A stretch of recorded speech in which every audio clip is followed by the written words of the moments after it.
Info devotional channel நேயர்கள் அனைவருக்கும் அன்பான வணக்கம். இந்த தொகுப்புல பிப்ரவரி மாதம் உங்களுக்கு எப்படிப்பட்ட பலன்கள்லாம் கிடைக்கும் அப்படின்னு பார்க்கலாம். 1ஆம் தேதி முதல் 29ஆம் தேதி வரைக்கும் இருக்குது. 4 ஆண்டுகளுக்கு ஒரு முறை பிறக்கும் லீப் ஆண்டா இந்த ஆண்டு பிறந்திருக்கு. அதனால இந்த பிப்ரவரி மாதத்துல 29 தேதி வருது. தை மாதம் 18ஆம் தேதி முதல் மாசி மாதம் 17ஆம் தேதி வரைக்கும் இந்த பிப்ரவரி மாதம் இருக்குது.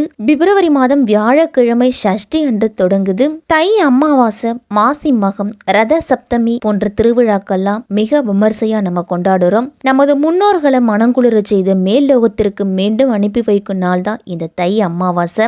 முன்னோர்களோட ஆசீர்வாதமும் நமக்கு கிடைக்கும். முறையா விரதம் இருந்து அவர்களுக்கு கொடுக்க வேண்டிய தர்ப்பணங்களை எல்லாத்தையும் மற்ற நாள்களில் கொடுக்க முடியாதவங்க இந்த தை அமாவாசையில கொடுக்கலாம். அவர்களுடைய மனம் குளிர்ந்து உங்களுக்கு ஆசீர்வாதம் செய்துட்டு போவாங்க. ஒருவருடைய தல விதியை மாற்றும் சக்தி இந்த தை அமாவாசைக்கு இருக்கு அப்படின்னு சொல்லுறாங்க. ரத சப்தமி அப்படின்னா சூரிய பகவானுக்கு நன்றி செலுத்தும் வகையிலையும் அவரை போற்றும் விதத்திலையும் இந்த நாளை கொண்டாடுறோம். மகத்தில் பிறந்தால் ஜகத்தை ஆளலாம் அப்படிங்கிறது முன்னோர்களுடைய வாக்கு. அதன்படி நமக்கு முன்னோர்களோட ஆசீர்வாதமும் நமக்கு கிடைக்கும். இந்த பிப்ரவரி மாதத்துல கிரக நிலைகள்லாம் எப்படி இருக்கு அப்படின்னு பார்க்கலாம். சூரியன் மகர ராசியிலேயே கும்பராசிலேயே சஞ்சரிக்கிறாரு. இந்த மாதத்துல 3 கிரகங்களோட முக்கிய பயிற்சி எல்லாம் இருக்குது. செவ்வாய் பயிற்சி, புதன் பயிற்சி, சுக்கிர பயிற்சி இருக்குது.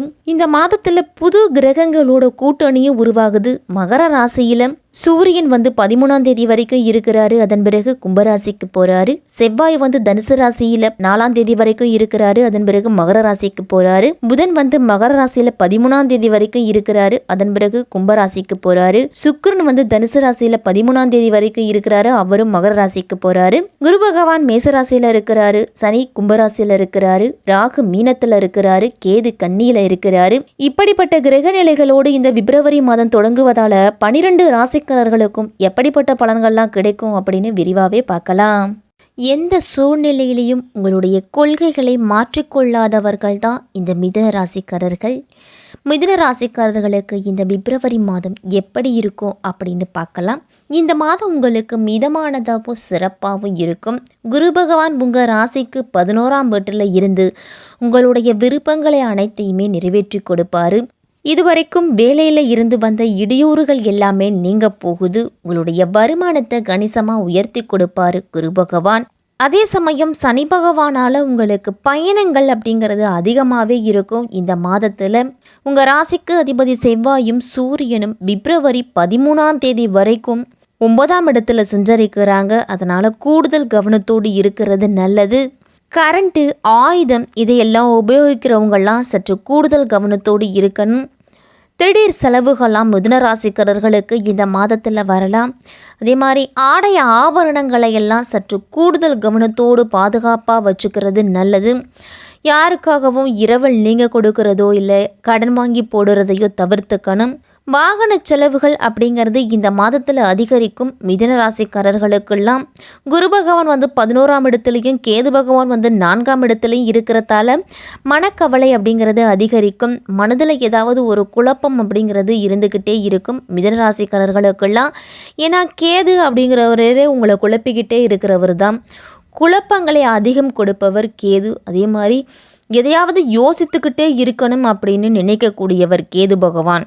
மாத தொடக்கத்தில் செவ்வாயும் சுக்கிரனும் இணைஞ்சு 7ஆம் வீட்டில் இருக்கிறாங்க. அதனால திருமண வாழ்க்கையிலும் சரி, காதல் செய்யக்கூடியவர்களுக்கும் இந்த பிப்ரவரி மாதம் முற்பகுதியில் சற்று சங்கடங்கள் நேர்ந்தாலும் பிற்பகுதி சிறப்பாகவே இருக்கும். கணவன் மனைவி ஒருவர் புரிஞ்சுக்கிட்டு விட்டு கொடுத்து போங்க.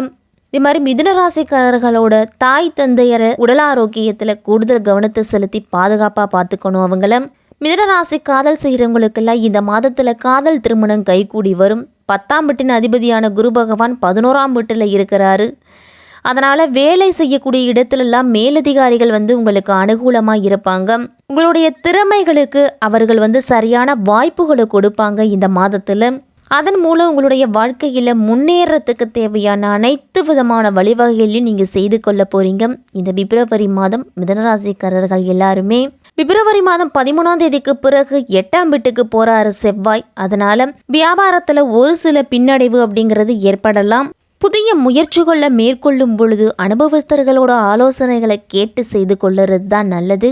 வியாபாரத்தில் வெளிநாட்டு தொடர்புகளால் நல்ல ஆதாயம் கிடைக்கும். இந்த மாதம் முழுவதுமே உங்களுக்கு 4ஆம் வீட்டில் கேது இருக்கிறதால சில சந்தேகங்களுக்கு விடை அப்படிங்கிறது இந்த மாதத்தின் பிற்பகுதியில் கிடைக்கும். உங்களுக்கு குரு பகவானோட பார்வை 5ஆம் வீட்டில் விழுவதால் மாணவர்கள்லாம் கல்வியில் நல்ல முன்னேற்றம் அடைவீங்க.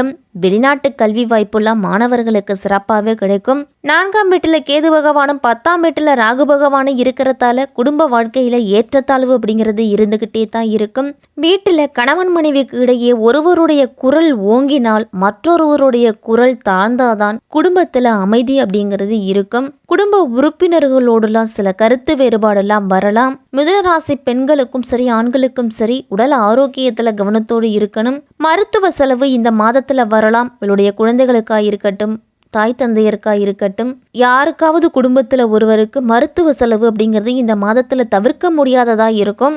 5ஆம் வீட்டுக்கு அதிபதியான சுக்கிர பகவான் 7ஆம் வீட்டில் இருக்கிறாரு. அதனால காதல் திருமணத்திற்கு பெற்றோர் வகையில் எந்த விதமான எதிர்ப்பும் இருக்காது. அவர்களிடத்துல உங்களுக்கு கிரீன் சிக்னல் அப்படிங்கிறது கிடைக்கும். இந்த மாதத்தின் பிற்பகுதியில் செவ்வாய் மற்றும் சுக்கிரனோட கூட்டணியால திருமணத்திற்காக காத்திருக்கிறவங்களுக்கெல்லாம் அதற்குண்டான முயற்சி எடுக்கலாம். இந்த மாதத்துல நிதி நிலைமை அப்படிங்கிறது இந்த மாதத்தில் ஏற்ற இறக்கங்களுக்கு இடையே தான் இருக்கும். 11ஆம் வீட்டில் குரு பகவான் இருக்கிறதால உங்களுடைய நிதி நிலைமை அப்படிங்கிறது சீர்படுத்தப்படும். ஆனால் சனி பகவான் 9ஆம் வீட்டில் இருந்து 11ஆம் வீட்டை பார்க்கறதன் மூலம் செலவுகளும் உங்களுக்கு வரலாம். மாத தொடக்கத்தில் சூரியன் 8ஆம் வீட்டில் இருந்து சில பிரச்சனைகளை கொடுப்பாரு.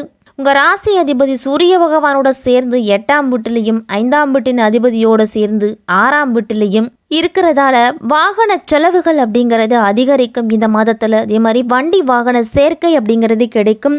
வண்டி வாகனம் வாங்கக்கூடிய யோகம்லாம் இருக்குது இந்த மாதத்தில். இதே மாதிரி பூர்வீக சொத்துலேருந்து வந்த பிரச்சனைகள் எல்லாமே குறைஞ்சி உங்களுக்கு பூர்வீக சொத்து அப்படிங்கிறது கிடைக்கும். இந்த மாதம் பிப்ரவரி மாதம் 13ஆம் தேதிக்கு பிறகு பிப்ரவரி மாதம் 13ஆம் தேதிக்குள்ள பூர்வீக சொத்து சம்பந்தமான எந்த பிரச்சனைகளாக இருந்தாலும் சற்று கூடுதல் கவனம் செலுத்தி அமைதியாக இருக்கிறது தான் நல்லது.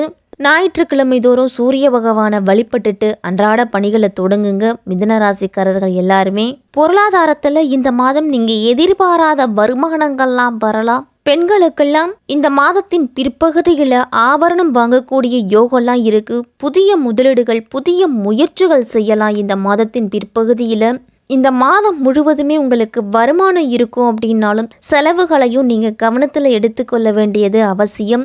எதிர்பாராத உடல்நல பிரச்சனைகள்லாம் வரும். எந்த விஷயமா இருந்தாலும் முன்கூட்டியே திட்டமிட்டு செய்தீங்க அப்படின்னா கடன் வாங்க வேண்டிய சூழ்நிலை அப்படிங்கிறது இருக்காது. அதிக செலவுகளை தவிர்த்துக்குங்க. பட்ஜெட் அமைத்து உங்களுடைய வரவு செலவுகளை குறித்து வச்சுக்கிட்டு வர்றது தான் மிதுனராசிக்காரர்களுக்கு நல்லது. உத்தியோகத்திலலாம் புதிய பொறுப்புகள் கிடைக்கும் பொழுது கவனமாக இருக்கணும். அப்போதான் உங்களுக்கு வரக்கூடிய பிரச்சனைகளை நீங்கள் தவிர்த்துக்கலாம். உங்களுடைய கடமைகளை சரியாக நிறைவேற்றினீங்க அப்படின்னா நீங்கள் யாருக்காகவும் அச்சப்படவோ பயப்படவோ வேண்டியதில்லை. மனதில் தைரியத்தையும் தன்னம்பிக்கையும் வளர்த்துக்கணும். தொழிலில் பழமையான தொழில்நுட்பங்களை தவிர்த்துட்டு புதுமையான அணுகுமுறையை மாற்றுவீங்க. சந்தைக்கு ஏற்பவும் உங்களுடைய சூழ்நிலைக்கு ஏற்பவும் மாறினீங்கன்னா உங்களுடைய தொழிலில் நல்ல முன்னேற்றம் இருக்கும். இந்த மாதம் உங்களுக்கு ஒரு சவாலான மாதமாக தான் இருக்கும். ஓரளவு உங்களுக்கு லாபம் அப்படிங்கிறது கிடைக்கும். தொழிலில் புதிய முதலீடுகள்லாம் உங்களுக்கு நல்ல பலனை கொடுக்கும். உடல் நலத்தில் வரக்கூடிய பிரச்சனைகளுக்கு முக்கியமாக காரணம் கவலையாக தான் இருக்கும். உங்களுக்கு அடிப்படை பிரச்சனைகள் காரணமாக உங்களுக்கு மன அழுத்தம் வரும். வீட்டிலையும் சரி வேலையிலையும் சரி பணிகளில் இருக்கக்கூடிய அழுத்தம் காரணமாகவோ உங்களுக்கு மன நிம்மதி அப்படிங்கிறது பாதிக்கப்படலாம். அதுவே ஒரு மிகப்பெரிய பிரச்சனையை கொடுக்கும் உங்களுக்கு. அதனால எல்லாத்தையுமே கடந்து போகக்கூடிய மனப்பான்மையை நீங்கள் வளர்த்துக்கணும். யோகா தியானத்தை முறையாக செய்துட்டு வாங்க. மிதுன ராசிக்காரர்களுக்கெல்லாம் தாழ்வு மனப்பான்மை அப்படிங்கிறது ஒரு சில நேரத்தில் எட்டி பார்க்கும். அதை நீங்கள் தவிர்த்துக்கிட்டாலே உங்களுக்கு மிகப்பெரிய வெற்றி அப்படிங்கிறது உண்டு. மாணவர்கள்லாம் தங்களுடைய கடின உழைப்புக்கு ஏற்ற பலன்தான் கிடைக்கும். சற்று கடினமாக நீங்கள் முயற்சி செய்தாதான் நல்ல முன்னேற்றம் அப்படிங்கிறது படிப்பில் கிடைக்கும். உடல் ஆரோக்கியத்திலும் கவனத்தை செலுத்தணும். மாணவர்கள் எல்லாரும் நேரம் கிடைக்கும் போது ஓய்வெடுங்க. போட்டித் தேர்வுக்கு தயாராகும் மாணவர்கள்லாம் கூடுதல் கவனத்தை செலுத்தி படிக்கணும். உங்களுடைய கனவுகளையே குறிக்கோளாக நோக்கி படிக்கிறது அவசியம். மிதுன ராசிக்காரர்களுக்கெல்லாம் இந்த பிப்ரவரி மாதத்தில் கலவையான பலன்கள் கிடைக்கக்கூடிய மாதமாக தான் இருக்கும். சோம்பேறித்தனத்தை மட்டும் மிதுனராசிக்காரர்கள் எல்லாரும் சற்று விட்டொழிக்கிறது நல்லது. அப்புறம் செய்துக்கலாம், நாளை பார்த்துக்கலாம் அப்படின்னு வேலையை தள்ளி போடுவதை முடிஞ்ச வரைக்கும் தவிர்த்துக்குங்க. சனிக்கிழமையில ஆஞ்சநேயருக்கு நெய் தீபம் ஏற்றி ஆஞ்சநேயரை வழிபட்டுட்டு வாங்க. மனதில் தைரியத்தையும் தன்னம்பிக்கையும் கொடுப்பார். காலையில எழுந்து நீராடிட்டு சூரிய நமஸ்காரம் செய்து சூரிய பகவானை வழிபட்டுட்டு வாங்க. உங்களால் முடிஞ்ச உதவிகளை உங்களை தேடி வர்றவங்களுக்கு இல்லைன்னு சொல்லாமல் கொடுங்கிற பழக்கத்தை நீங்கள் மேற்கொண்டுட்டு வந்தாலே மிகப்பெரிய மாற்றமும் மிகப்பெரிய மகிழ்ச்சியும் உங்களுக்கு கிடைக்கும்.